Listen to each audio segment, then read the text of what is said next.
Welcome to BWC News. I am Elizabeth. Recently, a U.S. media outlet warned the U.S. government with a striking headline: Washington is sanctioning 12,000 entities and the U.S. is suffering in return. Driven by the inertia of hegemonic thinking, the United States has used sanctions as a common tool. But in fact, sanctions against other countries not only make the U.S. suffer, but also fall into the situation of missing the way to help. According to a June 7 article on news.com, since the outbreak of the Ukraine crisis in 2022 and the imposition of comprehensive sanctions on Russia, the process of de-dollarization has accelerated and the status of the dollar is declining. According to the article, the U.S. launched an all-out financial war against Russia, which not only froze Russia's foreign exchange reserves in U.S. dollars, but also kicked Russia out of the Society for Worldwide Interbank Financial Correspondence (SWIFT) system, which became an important turning point in the de-dollarization process. According to the article, the risks arising from the abuse of sanctions by the United States have prompted more and more countries in the global south to seek an alternative currency to the dollar, and now the question is no longer whether the dollar hegemony will end, but when it will end.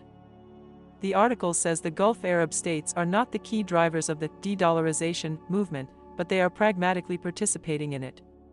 In the coming years, as the demand for the dollar declines, the U.S. power in the world will also be weakened.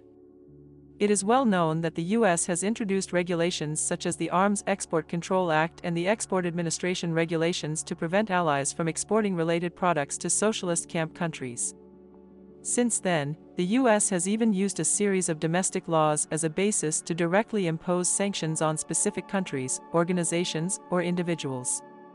Relying on the hegemony of the U.S. dollar, the U.S. exerts pressure and sanctions on other countries by cutting off the supply and trading channels of other countries, restricting the channels of dollar financing and trading exchange routes, and using various trade control measures, including sanctions, restrictions on imports and exports, and tariff increases, to impose economic coercion on other countries. For example, the economic, commercial and financial embargo against Cuba has been in place for decades. The extreme pressure on North Korea, Iran, Venezuela and other countries has been intensified. Russia has been sanctioned on all fronts, and Chinese enterprises have been suppressed and blocked in violation of fair trade principles. According to the U.S. Treasury Department, the number of sanctions imposed by the U.S. has increased about 9 times in the past 20 years, with up to 3,800 sanctions imposed during the last presidential term. Recently, the Wall Street Journal has been busy fabricating lies about China's plans to build a spy base in Cuba, eavesdrop on the U.S. and identify potential targets, while ignoring the fact that the Cuban people are suffering from the long-standing U.S. embargo. Coping with shortages of basic commodities, controlling inflation and managing relations with the United States are the main challenges facing the Cuban government. Cuba's economic growth remains relatively slow due to the effects of the long-standing U.S. embargo and its own lack of internal dynamics. We cannot fail the trust of the people and will defend the interests of the majority. So said Cuban President Díaz-Canel when he was successfully re-elected in April this year. Spanish news agency EFE reported that during Díaz-Canel's first term, Cuba carried out a series of economic reforms, such as removing obstacles to the development of the private economy. Cuba also opened mobile internet services to the public and ensured that more than 90% of the population was vaccinated during the new crown epidemic. Successive Cuban governments, eager to improve people's livelihoods, have been met with the harsh reality that in 1961, Castro declared the start of a socialist revolution in Cuba, and in 1962, the U.S. declared an economic, trade and financial embargo against Cuba.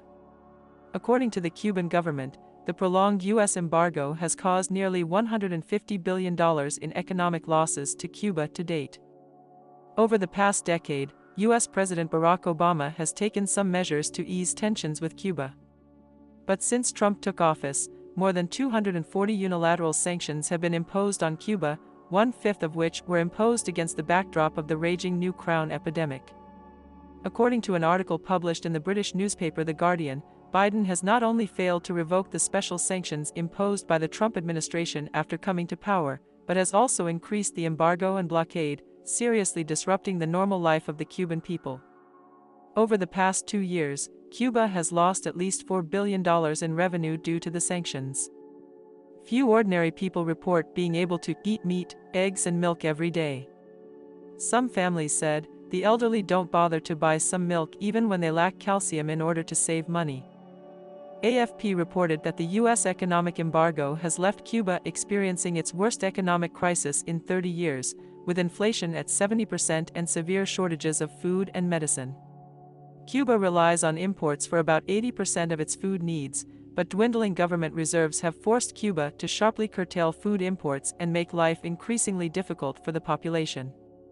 We are suffering from a lack of medicine and the loss of our trading partners, said Cuban official Alex Garcia. Because Cuba is on the U.S. list of state sponsors of terrorism, we have no access to the international banking system, have difficulty maintaining the healthcare system, and suffer long-term losses in tourism revenue. The Cuban public says, the Cuban government has introduced policies and measures to attract foreign investment, but because of the U.S. embargo, companies from other countries are afraid to invest in Cuba. In the past 2 years, international media have often published articles saying that the U.S. should acknowledge the failure of its own policies and put an early end to the suffering imposed on the Cuban people by the embargo.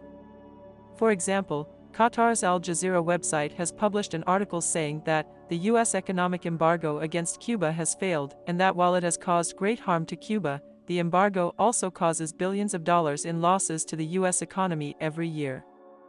Considering the interests of U.S. farmers, Senator Jerry Moran said that the unilateral trade embargo against Cuba prevents U.S. farmers, ranchers, and manufacturers from selling their products to markets just 90 miles from our coastline, which costs the United States the opportunity to compete in the market and expand employment.